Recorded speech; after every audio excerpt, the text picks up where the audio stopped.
primeros auxilios, la presentación, ¿verdad? El tema primeros auxilios.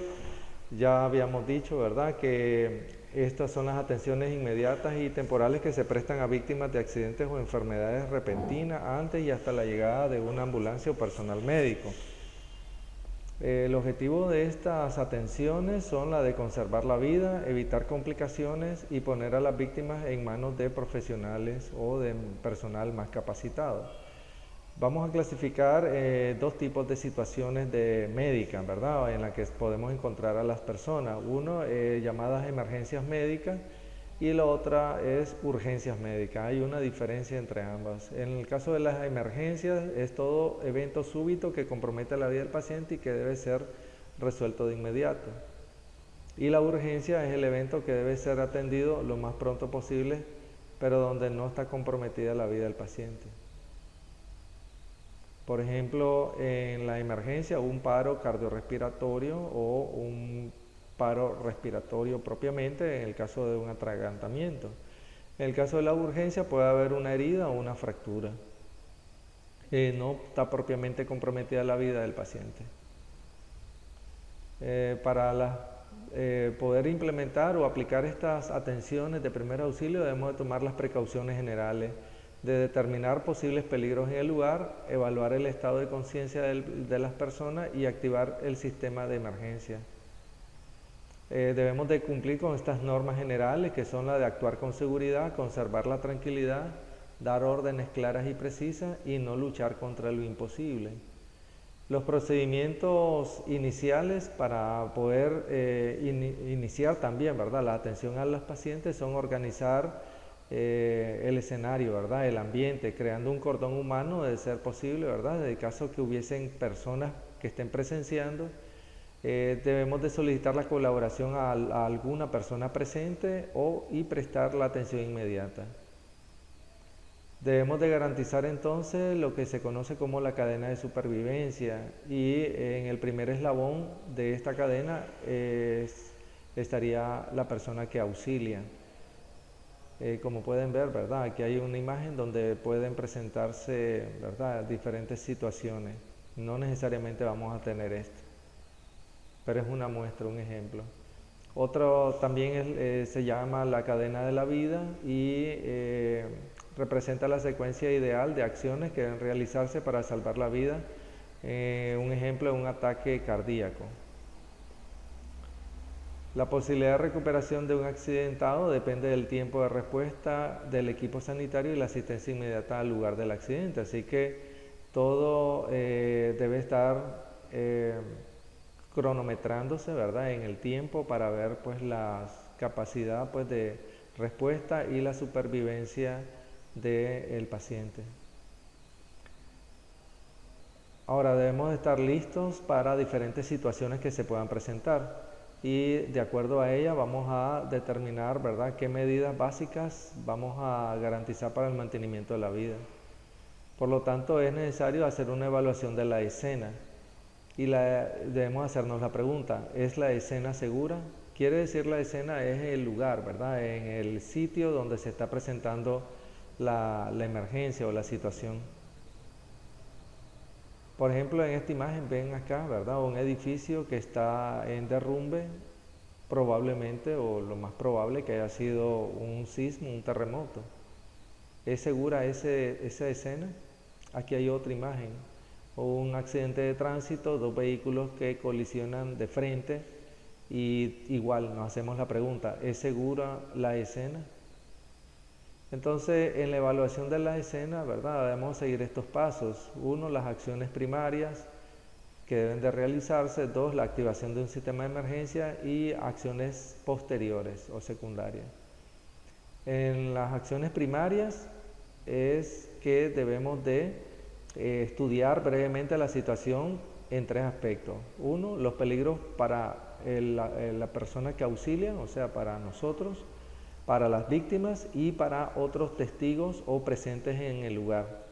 Así que antes de acercarnos a la víctima, vamos a hacer un examen visual rápido para detectar los peligros inmediatos en el lugar donde se está presentando la emergencia.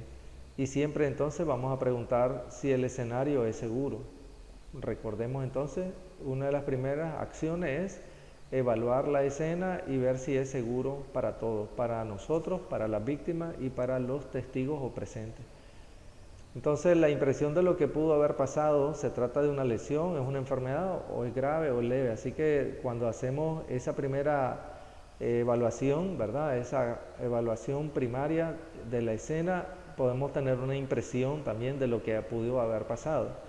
También podemos ver cuántas personas hay involucradas, ¿verdad? Así que si hay más de una víctima, miramos alrededor y preguntamos a quienes pudieron haber estado involucrados. Pudo haber sido más de una víctima y vamos a encontrar un escenario donde hay más de una víctima. El segundo paso sería la activación de un sistema, del sistema de emergencia. Entonces las personas a veces pueden tomar decisiones incorrectas y llamar al 911, pero tal vez tarden en llamar o incluso no lo hacen y trasladan a las víctimas graves, enfermas o heridas a un centro médico, un vehículo particular. Eso es lo que no debemos de hacer. Entonces, piense en los recursos disponibles y las posibilidades, ¿verdad?, de activar ese sistema de emergencia. Estamos refiriendo a la posibilidad de pedir ayuda. En las acciones secundarias también vamos a valorar o evaluar si es seguro y nos vamos a acercar a las víctimas. Entonces, permanecer en calma, hablar con voz firme pero sin gritar, preguntar a los observadores si conocen a las víctimas y lo que ha ocurrido, y preguntar si algún observador tiene entrenamiento en primer auxilio para saber si podemos contar con alguien para ayudarnos, ¿verdad? Y que ya maneje algunas técnicas de primer auxilio. Siempre debemos de preguntarnos o de estar seguros de lo que no debemos de hacer, y no debemos permitir que los observadores muevan a las víctimas, no permanecer en el lugar si la víctima está violenta o discute. Vamos a garantizar una protección propia y de la víctima. Entonces el primer legado, o sea, el primero mandato, por decir así, de lo que debemos de hacer es, al decidir participar en una emergencia, usted debe evitar convertirse en una víctima más, y protegerse a sí mismo es tan importante como proteger a la víctima. Y luego el segundo legado es reconocimiento de peligros potenciales. Al evaluar los peligros evitaremos aumentar los daños. Por lo tanto, somos los primeros que respondemos a ¿qué hacemos ahora? Podría ser movilizar a la víctima, vamos a hacer un reconocimiento, si mover a la víctima es algo de mucha responsabilidad y si esto puede causar más daños, ¿verdad?, que puedan ser irreversibles a la persona lesionada. ¿Qué situaciones pueden ser apropiadas para mover a la víctima? Cuando es imposible darle cuidado sin moverla y el no dárselos empeora la situación. Por ejemplo, en lugares inseguros, en escenarios inseguros, probablemente es indispensable y va a ser lo primero, movilizar a la víctima. Si las condiciones del medio ambiente representan un peligro inminente, por ejemplo, si se está produciendo lluvias intensas y hay inundaciones, ¿verdad?, y hay que evacuar a la víctima. Si moviéndola mejora la aplicación de los primeros auxilios, por ejemplo en situaciones de encerramiento o atrapamiento, entonces probablemente haya que movilizar igual a la víctima para mejorar la aplicación de los primeros auxilios. Cuando sea necesario trasladar a la víctima a un centro hospitalario de inmediato, también igual, ¿verdad? Vamos a determinar que hay que mover a la víctima de inmediato. Entonces la evacuación, ¿verdad?, tiene que ver, es como una respuesta o un momento consecutivo a la movilización, y obviamente debemos de controlar, ¿verdad?, la calma y actuar con seguridad, tanto por el que auxilia, acercarnos a las víctimas, hablar con voz controlada, antes de tocar a la persona, si la víctima está consciente, explicarle que no se mueva, y que en el caso de no estar consciente debemos decidir cómo actuar, ¿verdad? Ya sabemos que ahí lo primero va a ser verificar signos vitales. Vamos a identificar entonces el problema. La capacidad de respuesta de la persona va a estar dada por el estado de conciencia, ¿verdad?, si este está activo o no. Y una de las premisas va a ser evaluación de las vías aéreas, ¿verdad? Vamos a determinar si hay ventilación o respiración y también si hay presencia de hemorragias. Este es el llamado ABC, ¿verdad? En la evaluación de los pacientes en una emergencia. Entonces, la verificación de la capacidad de respuesta está dada por el nivel de conciencia o de respuesta verbal o por señas, ¿verdad?, de parte del paciente. También, si esto va a implicar, ¿verdad?, el momento de que la persona está consciente y que da alguna respuesta, que hay respiración y que hay está activo, pues, ¿verdad?, el sistema cardiovascular. Hay que preguntar nombres y preguntar si sabe qué pasó. Si la víctima responde, entonces está consciente y está orientada en cuanto a lo que ocurrió. Si la víctima está inmóvil, muévala suavemente por los hombros y preguntarle si está bien, y si no hay respuesta, se considera que la víctima está inconsciente. Entonces, como ven, pues, ¿verdad?, hay varios niveles de actuación, de acción, ¿verdad?, antes de proceder, pues, a hacer alguna intervención. Una de las situaciones más frecuentes y urgentes que puedan presentarse son los paros cardiorrespiratorios, y esto lo conceptualizamos como el PCR, ¿verdad?, el paro cardiorrespiratorio. Entonces, es la interrupción brusca, inesperada y potencialmente irreversible de la respiración y la circulación espontánea en un paciente cuya situación previa no hacía esperar en ese momento un desenlace mortal. O sea que en caso de no actuar de inmediato para restablecer el flujo aéreo y el flujo vascular, lo que podemos esperar, ¿verdad?, es un desenlace mortal. Entonces, no vamos a hablar sobre situaciones de emergencias que ocurren también con frecuencia. Vamos a hablar de esta situación de verdadera emergencia que compromete la vida del paciente, para que ustedes empiecen a estar presentes, pues, ¿verdad?, en el tema, como que si tal ustedes ya empezarán a actuar. Algunos de ustedes pudieran haber alguna vez ya recibido o haber estado presentes en un escenario donde se pudiera haber realizado esta intervención en el caso, pues, de un paciente con un paro cardiorrespiratorio.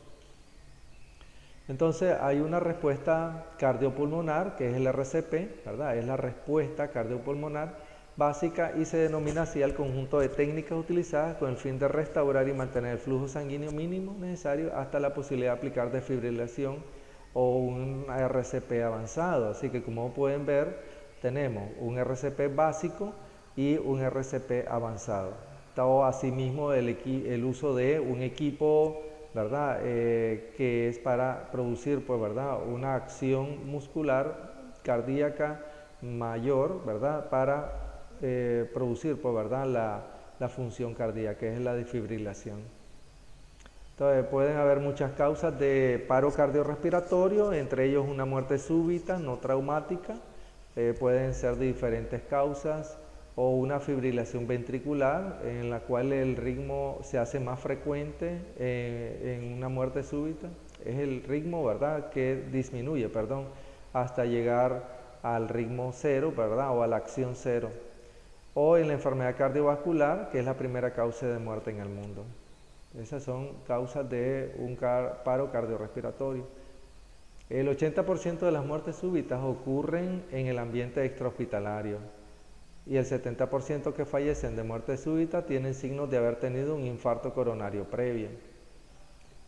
Aparte de la enfermedad coronaria, o sea, de todo lo que son las arterias que irrigan el corazón, otras causas de paro cardiorrespiratorio pueden ser estas que vemos aquí: hipotermia, shock, traumatismo encefalocraneal y torácico, electrocución, hemorragia severa o deshidratación. En un lactante, un niño menor, ¿verdad?, las causas de paro cardiorrespiratorio pueden venir de enfermedades respiratorias graves o cardíacas, o accidentes del hogar o accidentes de tránsito. Siempre es importante en esta situación, ¿verdad?, de un paro cardiorrespiratorio, evaluar la escena, y de ahí, ¿verdad?, tenemos la posibilidad de hacer un mejor diagnóstico del nivel de conciencia, del paro cardiorrespiratorio o un paro solamente circulatorio, y entonces de ahí decidimos, ¿verdad?, cuál va a ser la secuencia de pasos ante un paro. Entonces, recuerden siempre, ¿verdad? Estamos en una escena segura, continuar pensando en eso. Entonces, sobre lo primero, el nivel de conciencia. Entonces, estimular a la persona de manera táctil o auditivo. O sea, vamos a agarrarlo por los hombros y moverlo llamándolo para saber si responde o si hay alguna reacción o respuesta. Si el paciente no responde, entonces ahí sí damos inicio al sistema de emergencia y se solicita ayuda. Pero igualmente nos vamos a preparar para actuar, porque no vamos a esperar a que vengan los paramédicos, ¿verdad? O ambulancia, porque para eso estamos nosotros, para actuar. Entonces, debemos de saber quién y desde dónde se llama, qué es lo que ha sucedido, cuántas personas están afectadas, dónde ha sucedido y cómo se llega al lugar donde vamos a solicitar ayuda. Estas son pues algunos asuntos, ¿verdad?, prácticos del momento en que se activa el sistema de emergencia. Pero ya en lo que sería la actuación del que está brindando los primeros auxilios es evaluar, ¿verdad?, el ABC de la emergencia, vías aéreas, respiración o presencia de hemorragia. Entonces, en cuanto a la vía aérea, debemos de despejarla, abrirla, ¿no? Entonces hay toda una técnica, ¿verdad?, para esto, y esto requiere, pues, ¿verdad?, de un entrenamiento, de una práctica, así que en una simple sesión teórica es difícil, habría que hacer una sesión práctica para poder tener un poco de mejor comprensión y valoración, pues, de las técnicas para la acción en cuanto a la evaluación de las vías aéreas. Pero hay varias técnicas, ¿verdad? Entonces, si yace inconsciente, boca arriba, ¿verdad? Vamos a abrir las vías aéreas con una maniobra que es inclinar la cabeza hacia atrás y elevar la barbilla, ¿verdad? En el caso de no sospecharse de trauma de cuello. Y se debe de hacer con una triple maniobra si se sospecha de lesión cervical.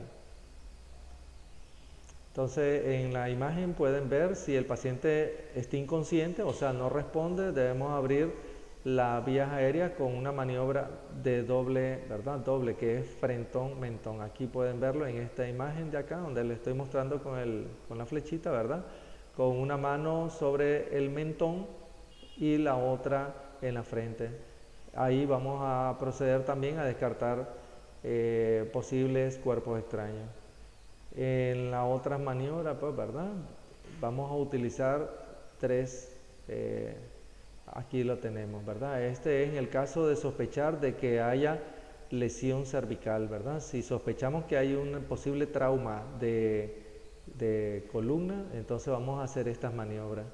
Entonces, aún aquí tenemos al paciente que no responde, entonces vamos a abrir vías aéreas con una maniobra de tracción mandibular sin extensión del cuello. No vamos a tocar nada en el cuello, lo único que vamos a hacer es una tracción de la mandíbula inferior, ¿verdad? Del maxilar inferior, ¿verdad?, en pacientes que están traumatizados. Aquí lo pueden ver en otra forma, ¿verdad?, que sería la maniobra de tracción mandibular, ¿okay?, colocándonos por detrás del paciente y colocando las manos de esta manera, ¿verdad?, para movilizar el mentón hacia adelante, ¿verdad?, y manteniendo fijo el maxilar superior. Una vez que hemos hecho esta maniobra, ya tenemos despejada o abierta las vías aéreas, procedemos a evaluar, percibir, escuchar y ver si hay respiración, ¿verdad? Lo pueden ver aquí en esta imagen, en que podemos valorar, ver, oír y sentir la respiración, y esto en menos 10 segundos. Entonces vamos a ver el movimiento torácico, se escucha la respiración y se siente. Si nos acercamos a la víctima de esta forma, como lo ven aquí en esta diapositiva. Si el paciente no responde, no hay percepción, procedemos entonces a realizar las maniobras de RCP, ¿verdad?, que es la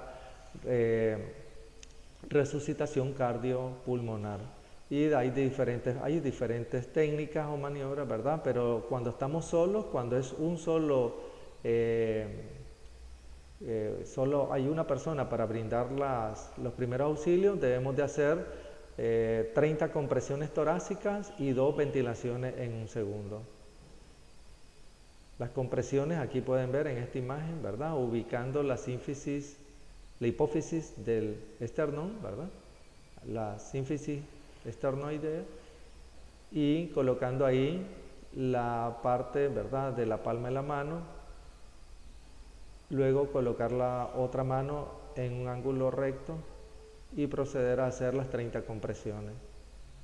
Así que esto, ¿verdad?, un algoritmo que nos lleva, pues, ¿verdad?, a la práctica, comprobar el nivel de, si hay inconsciencia, abrir vía aérea, comprobar ventilación, si no respira, 30 compresiones y 2 ventilaciones. En el caso de que se produzca una respuesta esperada, ¿verdad?, de si ya hay ventilación, procedemos a colocar al paciente en posición lateral, pedir auxilio y revalorar la ventilación cada cierto tiempo hasta la llegada del apoyo. Aquí tenemos la forma en que vamos a realizar ese movimiento, ¿verdad?, de la posición de seguridad en decúbito lateral. Finalmente debemos de tener al paciente en esta posición, colocar la mano, una de las manos debajo de su barbilla, ¿verdad?, de la cara, y una pierna de esta forma. Entonces esta es la maniobra, ¿verdad?, para colocar al paciente en una posición de seguridad. Finalmente, ¿verdad?, todo un plan de actuación para lograr el soporte vital básico, ¿verdad? Es valorar la existencia de peligro, confirmar la conciencia, abrir vía aérea, comprobar respiración, solicitar ayuda. En caso de que no hay respiración, se hacen las compresiones, o sea, se procede al RCP, se dan las ventilaciones boca a boca y se continúa el RCP de 30 a 2, ¿verdad? 30 compresiones, 2 ventilaciones hasta la llegada de la ayuda.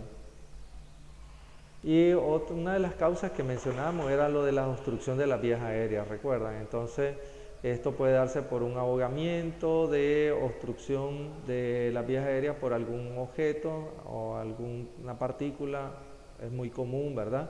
Entre lo más practicado es aplicar las maniobras de Heimlich, esto al menos 5 veces, puede irse alternando. Entonces vamos a pasar directamente a la maniobra, que es algo de mucha necesidad que ustedes lo manejen, ¿verdad? Pueden ver en esta diapositiva, esto lo vamos a hacer con niños o con adultos. Si ves que es un niño pequeño, ¿verdad?, en edad escolar, lo podemos hacer aquí, ¿verdad?, adecuándonos al tamaño de él. Podemos inclinarnos nosotros, ponernos de rodillas y colocar las manos en la parte por debajo de la apófisis del esternón para hacer una compresión hacia atrás y arriba, haciendo una compresión, ¿verdad?, firme y repentina. En el caso de los niños, podemos llevarlos, ¿verdad?, sobre nuestras rodillas, colocarlos sobre nuestras rodillas y darle golpes con la palma de la mano, ¿verdad?, hacia la parte superior de la espalda para ver si logramos expulsar el cuerpo extraño. Entonces, lo que ya viene después en esta presentación es otras causas de paro cardiorrespiratorio.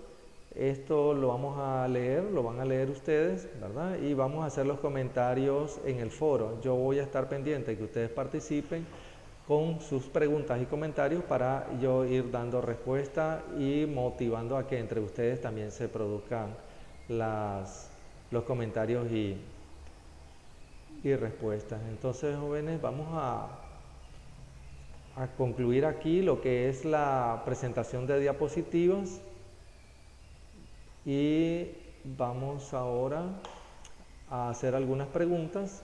Recuerden, pueden escribir sus preguntas y luego pueden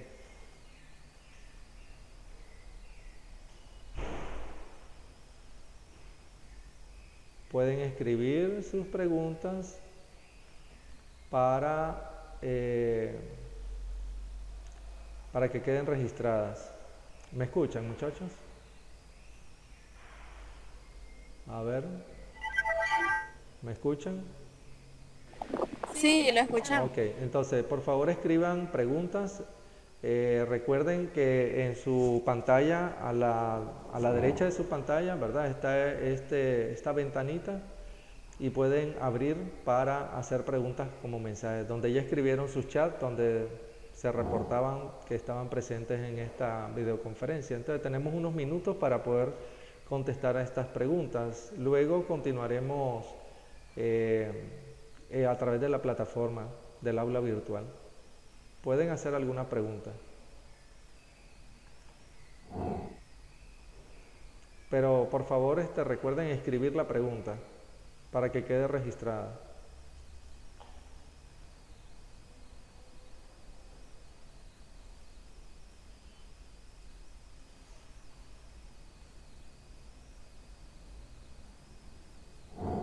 A ver, jóvenes, ¿alguno quiere hacer alguna pregunta? Veo que hasta el momento tenemos 19 participantes. Profe, la estamos mandando en el chat. A ver, espérenme que ya disculpen, ahorita sí, ya abrí yo para verlos. A ver, ok.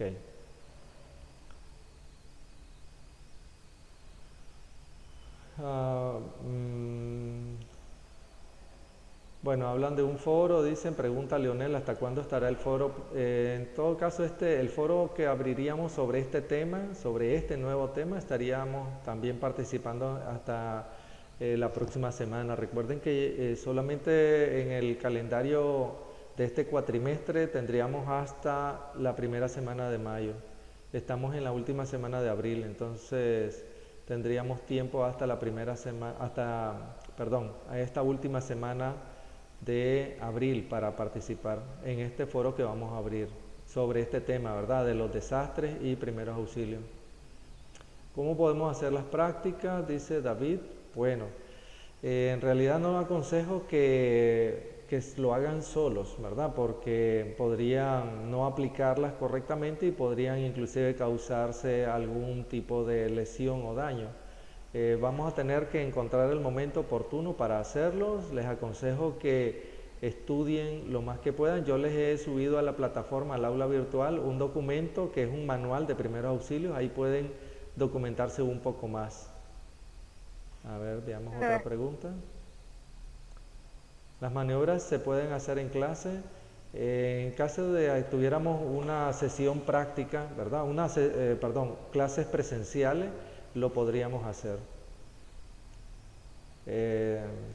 ¿Cuándo ya estaremos en clases presenciales? Haremos las prácticas. Pregunta Nayeli. De mi parte, pues estaríamos anuentes a que hagamos prácticas presenciales. El problema está que la universidad tiene que establecer, ¿verdad?, el momento oportuno para que ya ustedes puedan hacer presente en las aulas. La Abyeska dice, en la parte de RCP, ¿las 30 compresiones tienen que ser seguidas?